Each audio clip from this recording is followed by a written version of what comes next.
I'm Rhonda Banman. And I'm Christine Ronser. All right, you asked to address council with some issues that pertain to libraries, so you may start. Hello, public servants, ladies and gentlemen of the public. My name is Rhonda Banman, and I'm here today to address issues regarding governance, as well as to express community concerns regarding the sexually explicit materials available to our children and youth. I would like to be clear that this is a formal presentation to you, the Municipality of Rhineland Council, and request that the content be properly reflected in the meeting minutes.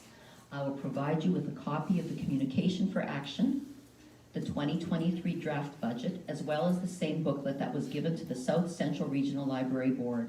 All excerpts seen and heard here today are taken from juvenile books available through our local libraries. On September 22nd, Karen Vanman came before the South Central Regional Library Board to represent a 6-person delegation. And to be clear, this was not about a book complaint. 4 topics were presented: pornography, child abuse, grooming, and accountability, all in the context of the Criminal Code of Canada. I will now take a few minutes to share a condensed version of what was shared that evening. Before starting, I should note that although labeled by our libraries and media as sex education, the first 2 books we will examine are in fact cataloged by their publishers as sex instruction. The difference? Sex education focuses on the basic anatomy and biology of sex. These books are instructing the child on various sex acts. Please open your booklet to the 2nd page and look at slides 3 to 6.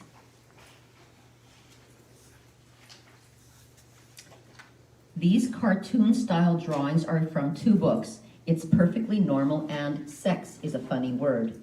The images include people having intercourse, a nude boy with an erection, and a girl, breasts hanging down, examining her fully exposed anus and vagina with a mirror.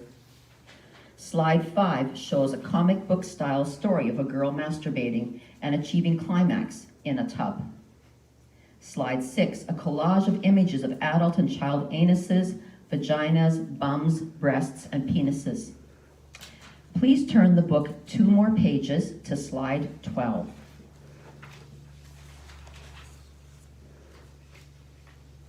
Examine the image on the bottom right-hand corner, right-hand side of the page.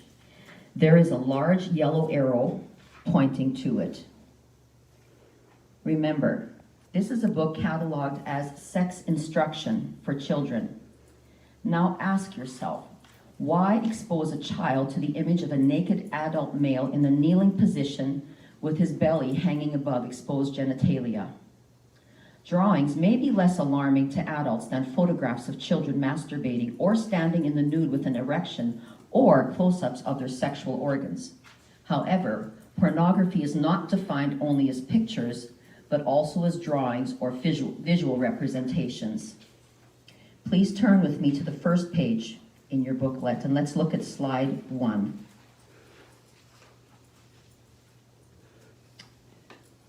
Section 163 of the Criminal Code of Canada defines child pornography as a visual representation that shows a person who is under the age of 18 years and who is depicted as engaged in explicit sexual activity, or where the dominant characteristic is the depiction of a sexual organ or the anal region of a person under the age of 18 years. Take another look at the images in front of you. Do they fit the definition of child pornography as stated by the Criminal Code? Please turn to slide 9. I will read an excerpt from the book, It's Perfectly Normal. When people masturbate, they usually rub their sex organs with their hands or with something soft, like a pillow. A girl often rubs her clitoris, a boy often rubs his penis. Please note the images include a boy and a girl engaged in a sexual act of masturbating in their beds. Turn to slide 11.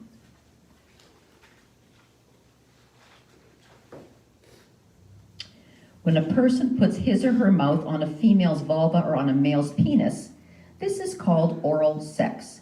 When a male's penis goes inside another person's anus, this is called anal sex. And what would you imagine is the intention behind this statement? Quote, "When you were younger, you may have discovered that it felt good to touch yourself. You may have done this even when you weren't alone." Even when you weren't alone? Perhaps you can see the concern, normalizing children masturbating while another person is in the room. Turn back one page with me to slide 10.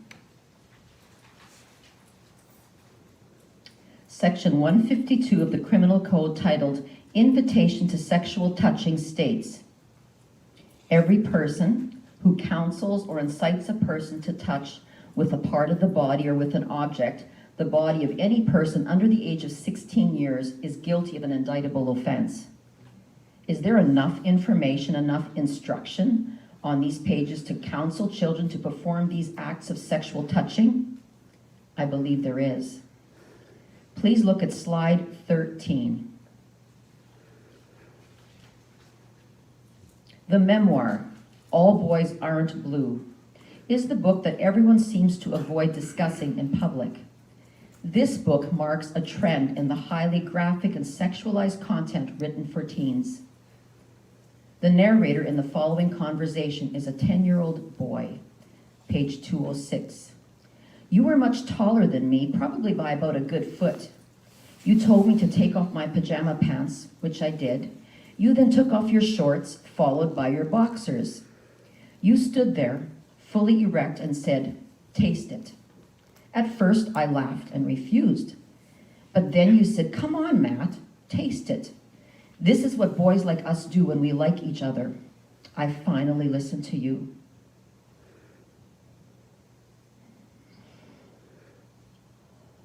The whole time, I knew it was wrong.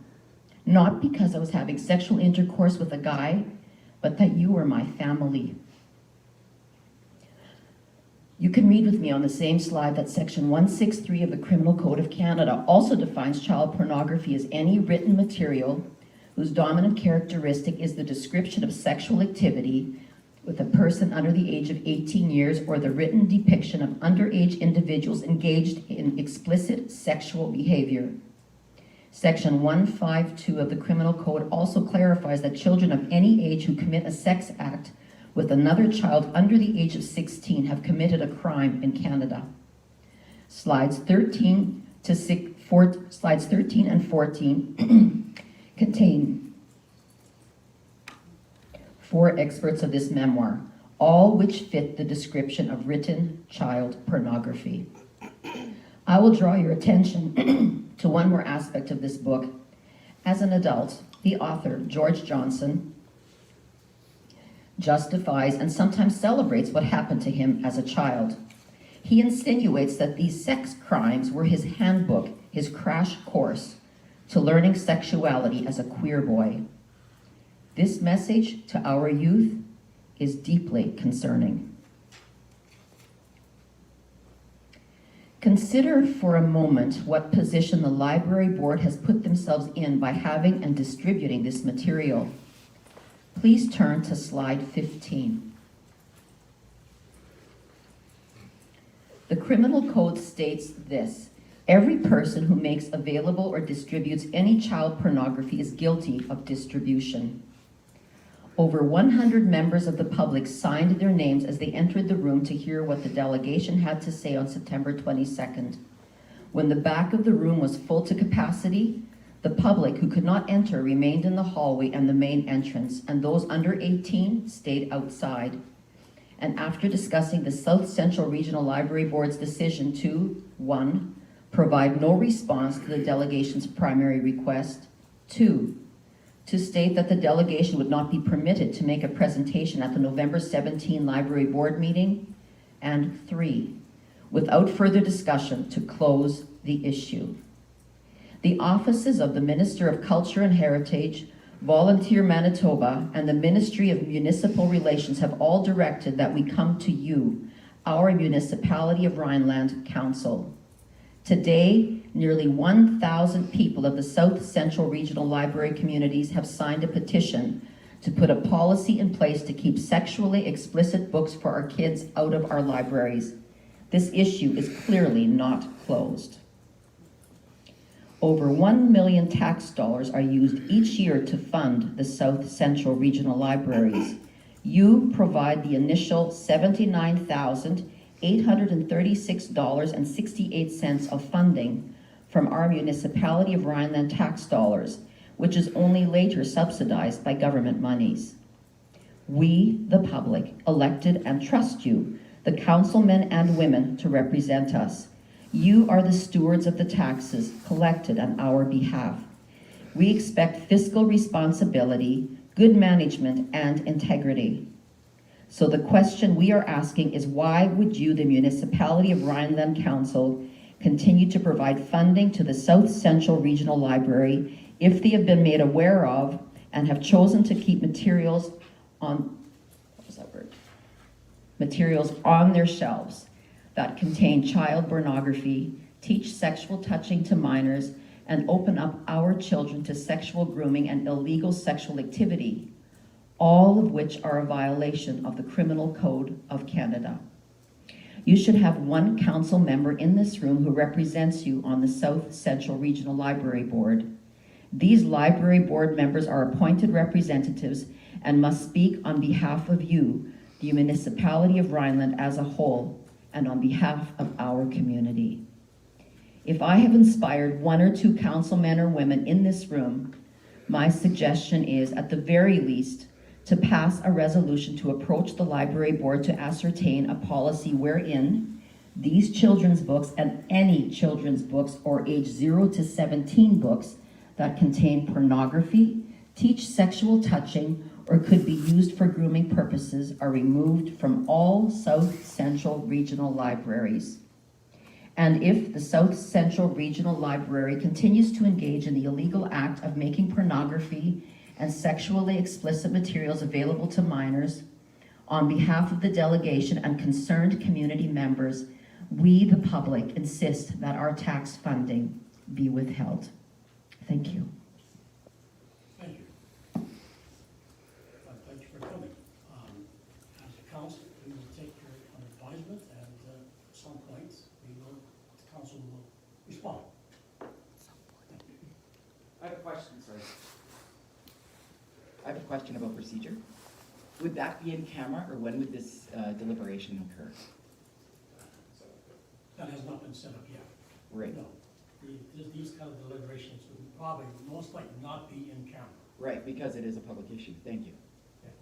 Would that be on an agenda somewhere so that people can come and hear the deliberation? Our agendas are available online, yes. Okay. Thank you for not putting it in camera. That's excellent procedure. Okay. Thank you. All right. It was not an easy speech. No. Okay. Thank you.